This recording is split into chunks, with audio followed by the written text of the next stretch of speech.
क्या केमिस्ट्री में out of marks लाए जा सकते हैं? क्या नीट में 180 आउट ऑफ 180 किया जा सकता है? बिल्कुल किया जा सकता है। 180 आउट ऑफ 180 तो उसके लिए कोई स्ट्रैटेजी होती है, कोई प्लानिंग होती है। तो वो स्ट्रैटेजी या प्लानिंग किस हिसाब से करेंगे वो हम आज के वीडियो में बात कर रहे हैं। हेलो दोस्तों, चलिए आज का वीडियो है उन लोगों के लिए जो चाहते हैं नीट एंड जेई में आउट ऑफ मार्क्स लाना। जी हाँ, आज का वीडियो है हमारे बच्चों के लिए जो केमिस्ट्री में आउट ऑफ मार्क अचीव करना चाहते हैं या फिर वो उस रैंक पे पहुंचना चाहते हैं जहाँ पे उनको टॉप इंस्टीट्यूट आसानी से मिल पाए। सो आज हम बात करने वाले हैं strategies. What are the strategies for the chemistry subject. जी हाँ, सब्जेक्ट सुन के ही आपको ऐसा लग रहा होगा कि केमिस्ट्री थोड़ा सा बोरिंग या थोड़ा सा डिफ़िकल्ट लेवल पे हम बोलते हैं कि डिफ़िकल्टी है, बट बिल्कुल भी नहीं। आज अगर आप मेरे कहे हुए पॉइंट्स को क्लियरली फॉलो करेंगे और उस एग्जैक्ट ट्रैक पे अगर चलते हो तो 2 साल में मैं गारंटी देती हूँ कि आपको केमिस्ट्री कभी भी डिफ़िकल्ट नहीं लगेगा और बिल्कुल आपका केमिस्ट्री फेवरेट सब्जेक्ट होगा और आपको आउट ऑफ मार्क्स मिलने के बिल्कुल चांसेस बनते हैं। तो चलिए बच्चों, आज हम देखते हैं कि किस तरीके से केमिस्ट्री को पढ़ना चाहिए, क्या केमिस्ट्री के रूल्स कहते हैं, केमिस्ट्री को कैसे पढ़ना चाहिए, केमिस्ट्री को किस नज़रिए से देखना चाहिए ताकि वो हमें आसान लगे या फिर हमें इजी लगे। सो केमिस्ट्री के बारे में बात करने से पहले मैं बात करती हूँ, क्या केमिस्ट्री में आउट ऑफ मार्क्स लाए जा सकते हैं? क्या नीट में 180 आउट ऑफ 180 किया जा सकता है? बिल्कुल किया जा सकता है। क्या जेई में 100 आउट ऑफ 100 लिए जा सकते हैं? बिल्कुल लिए जा सकते हैं, क्योंकि बच्चे आजकल ले रहे हैं। तो अगर वो लोग ले रहे तो हम भी ले सकते हैं। सो उन्हीं बातों को देखते हुए आज का वीडियो हम चालू कर रहे हैं बच्चों। तो देखो, अगर हम 100 आउट ऑफ 100 की बात करते हैं या 180 आउट ऑफ 180 तो उसके लिए कोई स्ट्रैटेजी होती है, कोई प्लानिंग होती है। तो वो स्ट्रैटेजी या प्लानिंग किस हिसाब से करेंगे वो हम आज के वीडियो में बात कर रहे हैं। सो बच्चों, जैसे जनरली आप कहते हो कि मेरे 3 सब्जेक्ट है, केमिस्ट्री, फिजिक्स एंड बायो या फिर केमिस्ट्री, फिजिक्स एंड मैथ्स। मैं जनरली आपको बोलूँगी कि आप आज से ऐसा बोलना चालू कीजिए कि मेरे 5 सब्जेक्ट हैं, फिजिक्स एंड बायो या फिर मैथ्स जो भी आपका हो, साथ में chemistry, but the chemistry in a 3 parts. Like I have a chemistry, chemical physical chemistry, inorganic chemistry and organic chemistry. जी हाँ, मैं बोलूँगी कि मेरे पास 3 केमिस्ट्री है, chemistry, physical, organic and inorganic. मतलब आज से मेरे 5 सब्जेक्ट हुए, physical chemistry, inorganic chemistry, organic chemistry, physics and maths और बायोलॉजी जो आपका है वो। सो बोलेंगे 3 सब्जेक्ट तो संभल नहीं रहे, तो 5 सब्जेक्ट कहाँ से लेकर आए? सो केमिस्ट्री है लेकिन उसे 3 पार्ट्स में ही पढ़ना है। That is the basic rule of chemistry. जब आप 3 पार्ट्स में उसकी बात करते हो, 3 पार्ट्स में पढ़ते हो, तो ही आप प्रॉपर डायरेक्शन में केमिस्ट्री को पढ़ रहे हो। मिक्सअप करके हम कभी नहीं पढ़ सकते। कोई मेंटर आपको सजेस्ट नहीं करेगा कि केमिस्ट्री को मिक्स करके पढ़ो। तो जनरली सबको पता होता है केमिस्ट्री 3 इसमें होती है, फिजिकल अलग होती है, इनऑर्गेनिक कुछ अलग वे में होती है, ऑर्गेनिक कुछ अलग वे में होती है, साथ में उसमें प्रैक्टिकल केमिस्ट्री का पार्ट आता है, बट इट्स ओके। 3 मेजरली हम 11-12 की बात कर रहे हैं, तो 3 पार्ट्स में ही केमिस्ट्री को हम गिनेंगे।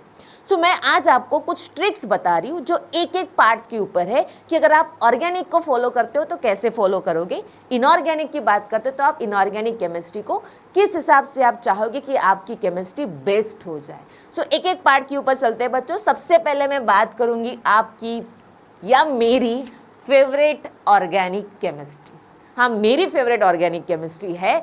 मे बी दैट बहुत सारे बच्चों की बिल्कुल नहीं है, क्योंकि मेरे जब इंस्टीट्यूट के बच्चे मुझे बताते पहले नहीं होती, जब एंड पे पहुंचते पूरा ऑर्गेनिक पढ़ लेते तब बच्चे बोलते हाँ अब हमारा फेवरेट ऑर्गेनिक केमिस्ट्री। बच्चों, ऑर्गेनिक केमिस्ट्री अगर फेवरेट आपको करनी है तो कुछ बेसिक चीज़ों को हमेशा ध्यान में रखिए। बेसिक चीज़ों से ही आता है बेस। ऑर्गेनिक केमिस्ट्री उसी का स्ट्रांग हो सकता है जिसका बेस स्ट्रांग है। बेस स्ट्रांग करना हो तो आपका ऑर्गेनिक केमिस्ट्री होगा ही होगा।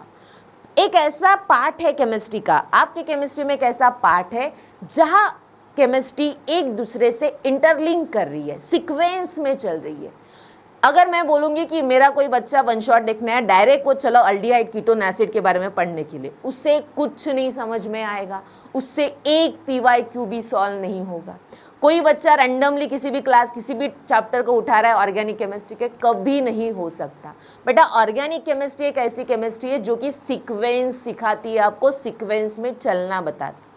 सो अगर मैं ऑर्गेनिक की बात कर रही हूँ, सो 11th स्टैंडर्ड में जब आप आते हो तो सबसे पहले आपको ऑर्गेनिक से रिलेटेड चैप्टर पढ़ाया जाता है, which is the GOC, very basic chapter GOC, that is the base of organic, that is the heart of organic. जिसको GOC पता है उसे ऑर्गेनिक समझना ईजी होता है। सो सबसे पहले बेस अगर आपको ऑर्गेनिक का समझना है तो आपने आइसोमेरिज्म, GOC एंड हाइड्रोकार्बन, इन जैसे चैप्टर्स को वेरी फोकस वे एंड छोटी छोटी चीज़ों के बारे में सोच के समझ के पढ़ना है। जिन्हें इन 3 चैप्टर्स में प्रॉब्लम नहीं आती उन्हें ऑर्गेनिक में कभी प्रॉब्लम्स नहीं आएंगी, ये मेरा वादा है।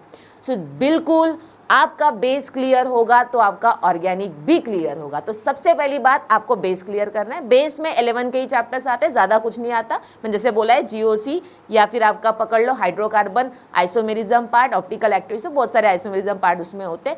ये चीज़ें अगर आपने क्लियर कर ली तो 12 की most of the organic is in your 12th class. तो जो 12 की केमिस्ट्री है ऑर्गेनिक की वो 100% समझ में आएगी। सेकेंड पार्ट्स के बारे में बात करूंगी। अगर मैडम हम सिस्टमेटिकली पढ़ रहे हैं, हमारे टीचर सीक्वेंस में ही चैप्टर पढ़ाना चाहिए, दैट इज़ ऑल्सो इम्पॉर्टेंट। ये मेंटोर के लिए कि जब भी आपके टीचर पढ़ाते तो याद रखें वो सीक्वेंस में ही होना चाहिए। आज मैंने GOC आइसोमेरिज्म पढ़ाया या मैंने 12 का हैलोजन डेरिवेटिव चैप्टर पढ़ाया, उसके बाद मैं फिजिकल पढ़ा रही हूँ, नॉट ओके। जब आप ऑर्गेनिक पढ़ते हो तो सीक्वेंस में सारे चैप्टर्स होने चाहिए। हाँ, बेसिक पहले बार पढ़ाया जाता है, लेकिन जैसे ही 12th में ऑर्गेनिक चालू होता है वो एक साथ पढ़ाया जाता है। Halogen, alcohol, phenol, aldehyde, ketone एक रेंज में होता है, उसमें बीच में आप फिजिकल या इनऑर्गेनिक बिल्कुल आप भी नहीं पढ़ सकते और ना ही आपका टीचर पढ़ा सकता है। सो पहला रूल यही कहता है कि sequence, organic is nothing but the sequence. जितना सीक्वेंस में चैप्टर्स पढ़ोगे, रिवाइज करोगे सीक्वेंस में, उतना प्रॉपर होगा। सेकेंड पॉइंट्स, आपने पूरी ऑर्गेनिक केमिस्ट्री पढ़ ली, अब आपको अप्लाई करना है। अप्लाई करने से पहले, पढ़ने के बाद आपको कैटेगराइज करना है कि मेरी ऑर्गेनिक केमिस्ट्री में कितनी नेमिंग रिएक्शंस है। यस बच्चों, नेमिंग रिएक्शंस की बात हो रही है। ओवरऑल मैं अगर बात करूँ तो जनरली मैं बच्चों को मेरे क्लास में 60 या 60 से ज़्यादा नेमिंग रिएक्शंस बताती हूँ। उसमें 45 to 50 आपके NCERT में ही है, कुछ 10 या 15 रिएक्शंस है जो एक्स्ट्रा की लेनी पड़ती है, उससे ज़्यादा नहीं। 100 नेमिंग रिएक्शंस नहीं पढ़नी होती, इट्स लिमिटेड 60 to 70 जो मेनली जो फोकस की है NTA ने, उसी पे आपको ध्यान देना है। उतनी नेमिंग रिएक्शन को मैकेनिज्म के साथ पढ़ना है। यस, जिसका मैकेनिज्म स्ट्रांग है, जिसने रिएक्शन मैकेनिज्म के साथ समझ के पढ़ी है, उसको हर एक अप्लाइड क्वेश्चन आएगा। That is the 100% thing. So naming reactions, जब आप ऑर्गेनिक को पढ़ते हो तो नेमिंग रिएक्शंस की बात करोगे, लेकिन naming reactions with a mechanism, सोच समझ के, रट्टा मारकर नहीं। अगर आपने की है तो आपका organic best. After the naming reactions आपका पॉइंट आता है reagent, that is also important. बच्चों याद रखो, हमने बहुत सारे चैप्टर्स में अलग अलग पढ़े, लेकिन रीएजेंट सेम होते हैं। सेम KOH हमने हाइड्रोकार्बन में भी यूज़ किया था, KOH हमने हैलोजन डेरिवेटिव में भी यूज़ किया है। So reagents are same, only reactions बदलते रहती है। सो रीएजेंट वाला जो पार्ट है उसे स्ट्रांगली करो। जैसे हम क्रैश कोर्स में सिर्फ रीएजेंट एक बार लेते हैं, हम चैप्टर वाइज रिवाइज नहीं करते, रीएजेंट वाइज रिवाइज करते। सो मैं कहती हूँ कि अगर आपका प्रॉपर आपको रिविजन चाहिए तो रिएजेंट को एक प्रॉपर एक पेज पे या शॉर्ट नोट्स के तौर पे लिखो और रिएजेंट वाइज रिएक्शंस को पढ़ो। जितना आप रिएजेंट वाइज रिएक्शंस को पढ़ोगे ना, उतना आपका चैप्टर, आपका ऑर्गेनिक केमिस्ट्री स्ट्रांग होगा। सो हमेशा ऑर्गेनिक केमिस्ट्री रिएक्शंस अलग एंड रिएजेंट्स अलग तरीके से पढ़ोगे तो 100% होगा। छोटा सा पार्ट ये भी होता है which is the practical organic chemistry. जी हाँ, प्रैक्टिकल ऑर्गेनिक केमिस्ट्री के भी क्वेश्चन आजकल बहुत सारे आते हैं, बहुत सारे मतलब 3 या 4 क्वेश्चन का होता ही है। उसके लिए आपको जितनी भी लैब टेस्ट NCERT ने मेंशन की है, बिल्कुल NCERT पे फोकस रखिए। NCERT को हमारा गुरु मानिए, उसी को देखकर, उसी को सोच समझ कर पढ़िए, बिल्कुल उससे बाहर के क्वेश्चंस नहीं आते। प्रैक्टिकल केमिस्ट्री उसी में आती है। और चीज़ अगर पॉसिबल है तो प्रैक्टिकल केमिस्ट्री को प्रैक्टिकल ओरिएंटेशन से पढ़ो। जैसे हमारे इंस्टीट्यूट में हम प्रैक्टिकली पढ़ाते हैं, तो जितना प्रैक्टिकली समझोगे तो उन चीज़ों को ध्यान में रखना इजी है। सो ये पार्ट भी बहुत इंपॉर्टेंट है ऑर्गेनिक का। जिसने ये पार्ट किया उसे 100% कोई चांस नहीं है क्वेश्चन ड्रॉप करने का। लास्ट में बात करती हूँ, जनरली हम बुक्स की बात करते हैं, बेटा बुक्स क्या होनी चाहिए क्या नहीं। बुक्स तो first is a NCERT, that is the fix. NCERT के बाद आप प्रैक्टिस के लिए आपके इंस्टीट्यूट के मॉड्यूल्स को सॉल्व कर सकते हो या अदर कोई reference book, but the most important is PYQs. PYQ आपको रास्ता बताता है कि टॉपिक पढ़ना है, लेकिन किस तरीके से पढ़ना है। बेटा आपको पता है ऑर्गेनिक में हमेशा अप्लाइड क्वेश्चन होता है, एक चैप्टर बेस्ड क्वेश्चन नहीं होता। अगर आज इस क्वेश्चन में तो उसका relation second, third, fourth chapter से कुछ ना कुछ रिलेशन आता है। तो उसे पढ़ने के लिए पहले आपको टाइप समझना पड़ेगा कि किस तरीके का क्वेश्चंस बनते हैं। इसके लिए आपको PYQs is the must. PYQs को जितने अच्छे से कर सकते हो करो, आपका ऑर्गेनिक केमिस्ट्री उतना ही स्ट्रांग बनेगा। ये आपकी ट्रिक्स है ऑर्गेनिक के लिए। जैसे ऑर्गेनिक के लिए ट्रिक्स है वैसे इनऑर्गेनिक या फिजिकल के लिए बिल्कुल नहीं होंगी, कुछ अलग ही होंगी। चलो सेकेंड टाइप देखते हैं हम केमिस्ट्री का। सेकेंड टाइप है हमारे केमिस्ट्री का विच इज़ द इनऑर्गेनिक केमिस्ट्री। अब थोड़ा राहत की सांस आई, इनऑर्गेनिक केमिस्ट्री सबको पसंद आता है। पसंद इसलिए आता है क्योंकि थ्योरेटिकली होता है, कुछ चीज़ें बस लर्न करने की होती है, इसलिए अच्छा लगता है। बट उन्हें भी पता है बच्चों को जो पेपर देकर आए हैं, अगर क्वेश्चन कभी फंसने हैं तो इनऑर्गेनिक में भी फंस सकते हैं, क्योंकि उसमें थ्योरेटिकली है, बहुत चीज़ों को समझना पड़ता है, लर्न करना पड़ता है। ठीक है, रट्टा नहीं, लर्न सोच समझ के लर्न करना पड़ता है। सो इनऑर्गेनिक केमिस्ट्री की अगर मैं बात करूं तो सबसे पहले मैं बात करूंगी, अगर आप इनऑर्गेनिक की बात कर रहे हो, इनऑर्गेनिक में पहले आपके आंखों के सामने आनी चाहिए only and only NCERT. Stick to your NCERT. NCERT is your Bible, it's your Bible लिखा है मैंने, देखो मतलब एनसीईआरटी के बाहर का क्वेश्चन तो बनेगा ही नहीं, that is fix. Line to line, NCERT की लाइन टू लाइन आपको पता होनी चाहिए। आपने हर एक पॉइंट्स के लाइन के ऊपर शॉर्ट नोट्स आपके बने हुए चाहिए। जितना एनसीईआरटी को पढ़ सकते हो इनऑर्गेनिक के लिए उतना पढ़ो, that is the most important key of inorganic. Inorganic तभी स्ट्रांग होगी जब आपका एनसीईआरटी पे कमांड होगा। So line to line NCERT की आपको पता होनी चाहिए। सो ऑब्वियसली जैसे बेसिक चैप्टर्स या जनरली मैं बोलूँ तो पीरियोडिसिटी, कितने 3 से 4 क्वेश्चन नीट में आते हैं पीरियोडिसिटी के, जेई में 2 क्वेश्चन अप्रॉक्स हो सकते हैं पीरियोडिसिटी के। तो ये इनऑर्गेनिक का पार्ट है बच्चा। एनसीईआरटी पढ़ ली, थोड़ा सा उसके एक्सेप्शनल पार्ट को समझा, 100% क्वेश्चन बनेगा, कोई पॉइंट ही नहीं बचता कि क्वेश्चन ना आए। So NCERT is your first preference. Second बेटा इट्स योर ओन नोट्स या फिर your short notes and mind maps, very very important for your inorganic, क्योंकि इतना सारा मटेरियल है, उसे कितने कम वे में आप ऑर्गेनाइज करके पढ़ते हो उतना अच्छा होगा आपको लास्ट मोमेंट रिवीजन करना। इनऑर्गेनिक के लिए खुद के नोट्स होना उतना ही इंपॉर्टेंट है। दूसरों के नोट्स रेफर करते हो इट्स ओके, बट खुद के नोट्स उसके ऊपर है, priority is your own notes. So notes बनाना आपके इनऑर्गेनिक को उतना ही ज़्यादा स्ट्रांग करेगा। देन मैं बात करती हूँ, बहुत सारे ट्रिक्स होते हैं इनऑर्गेनिक में, बहुत सारे फैक्ट्स लर्न करने के, स्मार्ट्स निमोनिक्स होते हैं, ये भी इनऑर्गेनिक का पार्ट है, ये आता है और इसे भी पकड़ो। मैं ऐसा नहीं बोल रही कि रट्टा मारना है, 90% चीज़ें सोच समझ के ध्यान रखने की है, तो 10% चीज़ें हैं जिनको कुछ निमोनिक्स के साथ लर्न करना पड़ता है, क्योंकि वो इनऑर्गेनिक का पार्ट है। तो ऐसे चीज़ों के लिए कोई स्मार्ट ट्रिक्स बनाओ, कोई अच्छे से न्यूमोनिक्स बनाओ, ताकि आपको चीज़ें लॉन्ग टर्म तक लर्न रहे। तो इनऑर्गेनिक में ये पार्ट बिल्कुल भी आता है। बात करूंगी पीवाईक्यूज। सो जैसे बुक्स की बात की थी, तो पीवाईक्यूज यहाँ पे भी उतने ही इंपॉर्टेंट है, क्योंकि पीवाईक्यू आपको बता रहा है कि किस ओरिएंटेशन का क्वेश्चंस होता है, टाइप ऑफ क्वेश्चंस, ये सारी चीज़ें much important in your inorganic chemistry. Inorganic का एक और की पॉइंट है आपका, दैट इज द रिवीजन। कितना रिवाइज कर सकते हो, जितना जिसने रिवाइज किया उतना उसकी इनऑर्गेनिक केमिस्ट्री स्ट्रांग है। सो मैं बोलती हूँ कि सीक्वेंस हर अल्टरनेट डेज में, मतलब 3 डेज और आफ्टर 4 डेज, एक चैप्टर मैंने आज पढ़ा है, 3 डेज के बाद वापस रिवाइज, आफ्टर 3 डेज उसको रिवाइज करना, एक पैटर्न बनाओ। जितना रिवाइज करोगे उतना इनऑर्गेनिक स्ट्रांग हुआ। यही मेरा गुरु मंत्र है इनऑर्गेनिक का, मतलब revise the NCERT, revise the notes, जितना लर्न करोगे उतना इनऑर्गेनिक स्ट्रांग बनेगा।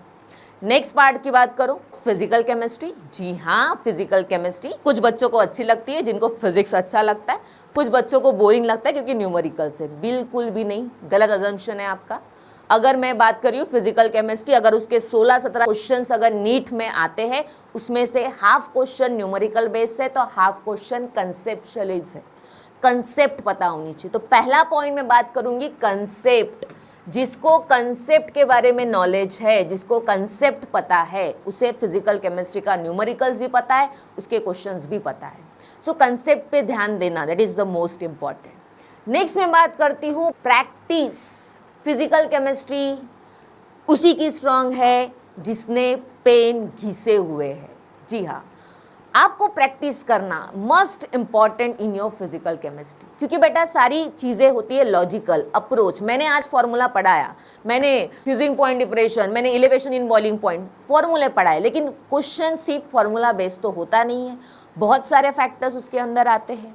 तो जितना ज़्यादा आप प्रैक्टिस करोगे, टाइप्स ऑफ क्वेश्चंस की प्रैक्टिस करोगे, उतना ही ज़्यादा आपका फिजिकल केमिस्ट्री पे कमांड बनेगा। सो पहला पॉइंट जो मैं फिजिकल केमिस्ट्री के लिए बोलती हूँ, it's your practice, practice and practice. Conceptually पहले समझना है, देन उसकी प्रैक्टिस करनी है। इतना जिसने करना चालू किया उसको फिजिकल केमिस्ट्री में हमेशा टॉप पे ही मार्क्स मिलेंगे। अब प्रैक्टिस करनी कहाँ से? रैंडमली कोई भी मत उठाओ। इट्स योर फर्स्ट एनसीईआरटी को रीड करके, थोड़ा सा एनसीईआरटी यहाँ पे वेटेज कम दिया तो भी चलेगा, लेकिन उसके एक्सरसाइज जो होती है एनसीईआरटी की, उसके questions first priority. Second, generally हम एमटीजी प्रीफर करते हैं नीट में, तो आपकी एमटीजी के क्वेश्चंस वो होने ही चाहिए। इंस्टीट्यूट के मॉड्यूल्स जो होते हैं वो वेल डिज़ाइन होते हैं प्रॉपरली, तो आपने मॉड्यूल्स को भी फोकस करना चाहिए। साथ में हम क्लास में डीपीपीज देते हैं, वर्कशीट्स देते हैं, बहुत सारी चीज़ें प्रोवाइड करते हैं। इन चीज़ों को भी आपने प्रॉपरली प्लान करके प्रैक्टिस की, 101% आपके क्वेश्चंस बनेंगे। कोई भी पीवाईक्यू साल का उठाओ, 100% आपसे बनेगा। क्यों बनेगा? क्योंकि आपने उतनी प्रैक्टिस कर रखी है। मिनिमम 400 to 500 पर चैप्टर फिजिकल केमिस्ट्री के क्वेश्चंस होने चाहिए, आपने किए हुए होने चाहिए, तो आपको कॉन्फिडेंस बनेगा। नेक्स्ट, इसमें भी शॉर्ट ट्रिक्स मतलब नहीं होती है, बट फॉर्मूला शीट्स होनी चाहिए। बेटा बहुत सारे फॉर्मूले, बहुत सारे कंसेप्ट है, कुछ रिलेशंस बनते हैं, उसके जितने ज़्यादा फॉर्मूला शीट्स या उसके बना के आपके अपने स्टडी अवर्स के पास या स्टडी टेबल के पास लगाते हो, उतना आपके लिए आसान होगा। Next is the practical chemistry है, तो लॉजिकल अप्रोच, अप्लाइड अप्रोच उसमें आएगा। सिंपल क्वेश्चन बिल्कुल नहीं बनेगा। एक फॉर्मूला पढ़ा है, उसको अप्लाई करो, हर तरीके से अप्लाई करोगे तो वो क्वेश्चन बनेगा। तो वो अप्रोच ध्यान में रखना पड़ेगा। जितना अच्छे से वो अप्रोच ध्यान में रहेगा ना, उतना प्रॉपरली आपका फिजिकल केमिस्ट्री पे कमांड बनेगा। And last is the PYQ, जो कि मोस्ट इंपॉर्टेंट होता ही है, क्योंकि पीवाईक्यू आपको ट्रैक बता रहा है आप सही ट्रैक पे हो भी या नहीं भी। तो ट्रैक जानने के लिए आपको पीवाईक्यूज को हमेशा ध्यान में रखना है। Got it? अगर हम बात करें कि मैडम ठीक है, ऑर्गेनिक, फिजिकल, इनऑर्गेनिक सब के बारे में बात की, बट इसका क्या मैं किसी एक को स्किप कर दूं? क्योंकि मुझे ऑर्गेनिक थोड़ा हार्ड जा रहा है, तो क्या मैं इसे स्किप करूं? क्या मैं फिजिकल को थोड़ा सा कम वेटेज दूंगा तो चलेगा?